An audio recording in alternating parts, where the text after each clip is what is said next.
Imagine having the opportunity to speak directly to someone who has committed a crime against you, to tell them face to face how much that crime has affected you and show them the harm they have caused.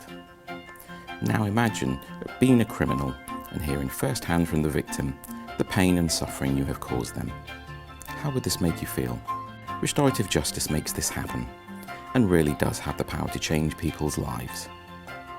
By facilitating contact between a victim and offender, restorative justice gives victims the chance to explain to offenders the real impact of their crime, to get answers to their questions and an apology. It holds offenders to account for what they have done, helps them understand the real impact of their crime, take responsibility and make amends. Many victims of crime feel that they are left out of the criminal justice process altogether. Restorative justice gives victims a voice and the opportunity to play a part in helping prevent others from becoming a victim. Research funded by the Ministry of Justice has found that 85% of victims who take part are satisfied with the process, and the frequency of reoffending reduces by 14%. But it's not until you hear directly from people who have participated in the process that you really understand the benefits. The reason I wanted to take part was because I wanted to put across to this person who really made me very angry and put me to a lot of trouble. I wanted him to understand what it felt like. I wanted to make him understand the impact that it could have on somebody else and make him think about it and realise that if it happened to him, how would he feel? I don't feel like a victim anymore. I came out of that room not feeling like a victim, and that's what it did for me. By making criminals face the true impact of their crimes, restorative justice helps reduce reoffending. This means that there is less crime and fewer resources needed to prevent and manage that crime. The benefits of a lower crime rate within a community are numerous.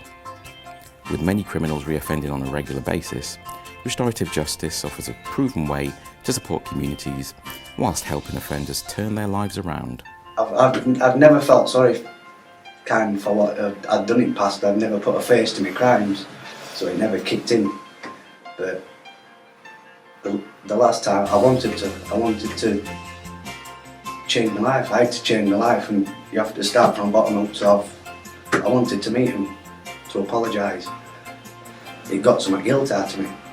It gave me something to work on from then. And I've been trying ever since, to be honest with you. Restorative justice isn't something that just happens automatically. Meeting the perpetrator of a crime committed against you is a serious thing, and a lot of work and planning goes into making sure that the meeting is safe and effective. A restorative justice meeting, often called a conference, includes support for both the victim and offender.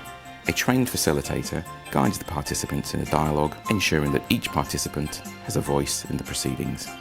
There are 3 basic requirements that must be met before a conference can take place. The offender must accept responsibility for the crime. Both the victim and the offender must be willing to participate. Both the victim and the offender must consider it safe to be involved in the process. Find out if restorative justice is happening in your local area and get involved.